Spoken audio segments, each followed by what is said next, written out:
On day one, we left Fort Pierce and headed northeast to find the Gulf Stream, which could add 3 to 5 knots to our boat speed. The weather was perfect, sunny, southwest winds at 15 knots, which put the boat on a very comfortable broad reach, doing 9 to 10 knots. We found the Gulf Stream 5 miles offshore, which increased our boat speed to 12 or 13 knots. We had an amazing sunset far out of sight from land, and the winds held till about 3 a.m. Our night watches were rotated to make sure everyone was fresh and alert. The nights, the first few days, were amazing, and I can't remember seeing so many stars in the night sky. We had a near full moon, which came up around midnight, so we could literally see for miles.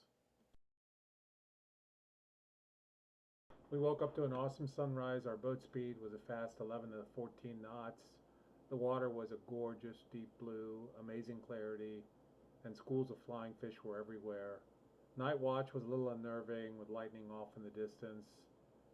It got cloudy and pitch black that night. The boat was moving really fast. You couldn't see anything at all, and all we heard was the hull slicing through the water. During my night watch, we had 2 major wind shifts, and I could not get the boat heading right. And the winds picked up and took our speed to 13 knots. Fred sensed there was something wrong while he was sleeping, and he woke up and came up on deck to help get the boat heading corrected. I have to admit, I never saw a guy sailing a sailboat in his underwear before, but I am grateful for the help, Fred. Woke up offshore just south of Morehead City. A couple of us took late morning naps on the trampoline since the boat has been moving so fast, making it hard to sleep at night. As we entered Morehead City, the wind got very strong, making for a great sail into the harbor. We sailed north up the intercoastal waterway through large uninhabited bays. The coastal areas of North Carolina are absolutely beautiful.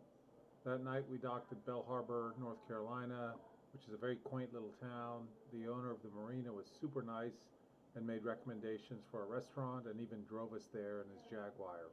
What a guy. That night we took hot showers, did laundry before turning in for the night on the boat.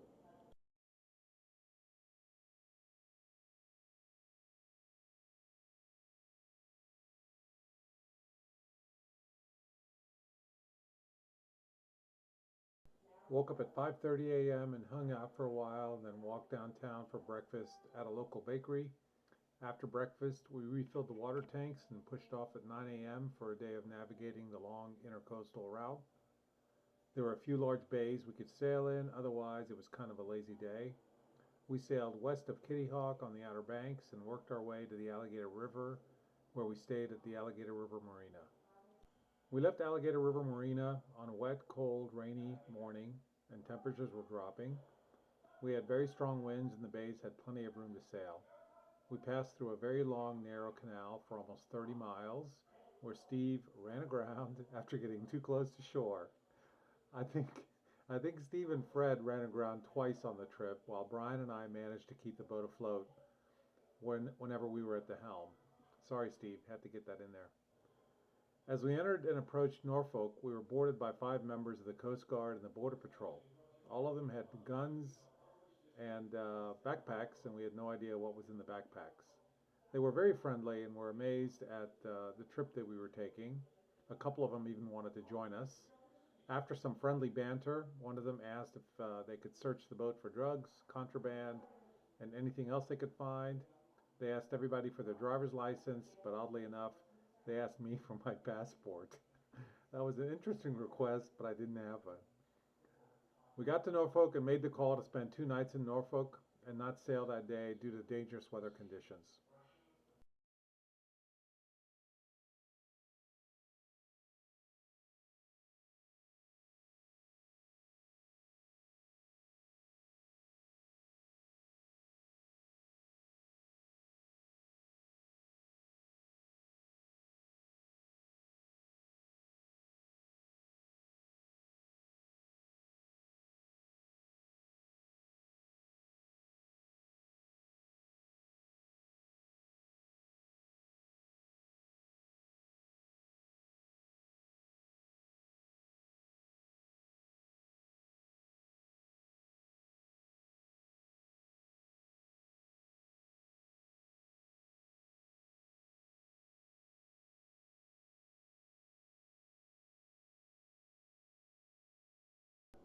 We pushed off around 6:30 a.m., hoping to do 400 miles in 2 days straight across to the Cape, but weather was a big concern and we debated a route north then east to hug the coast versus direct route via the ocean. The forecast all day on Thursday called for strong winds, but Friday called for gusts as high as 40 knots. We ended up hugging the coast all day versus a direct route, which would have put us a couple hundred miles offshore. It was wet, foggy, rainy. We had to cross the Chesapeake Bay and New York City harbors, which had plenty of freighter traffic that we wanted to avoid. I can't say it was a lot of fun, but it was a good experience. Today we had more wet, foggy conditions and we hugged the coast till about noon. We made the decision at noon to turn east on a more direct route to the Cape, which would put us further offshore. We made good progress, and then the fun started at around 5 o'clock when we were hit with a violent squall. We saw it coming, but we underestimated its speed, and we failed to reef the sails early enough, and the boat very quickly became overpowered and out of control. I ran forward to the bow to reef the main, and I almost fell overboard when the boat was hit with some big waves and I got thrown into the lifelines. The boat was bobbing up and down and thrown from left to right, and it wasn't fun. This video clip in here shows the aftermath of the squall after it hit us, and we were stabilizing the boat after reefing the sails. It was a little more excitement than we had the rest of the trip. Steve kept yelling, "Get the cameras, get the cameras." So I tried to film the tail end of our experience. On this leg also, we finally got our radar working to avoid ship traffic. Yes, believe it or not, we did not have radar working all the time, but it felt much safer once we finally got radar working and turned on. Overall, it was not a good night. The boat was pounded by waves all night, and I didn't get much sleep the entire night.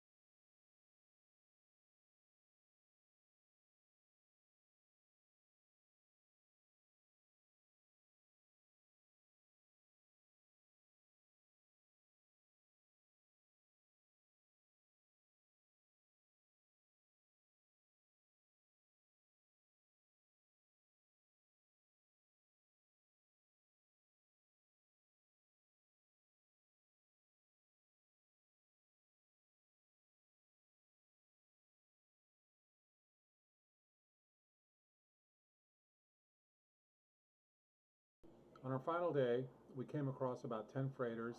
One passed a bit too close for comfort. Having radar working gave us good warnings in advance because the fog did not allow us to see other boats and freighters until they were on top of you.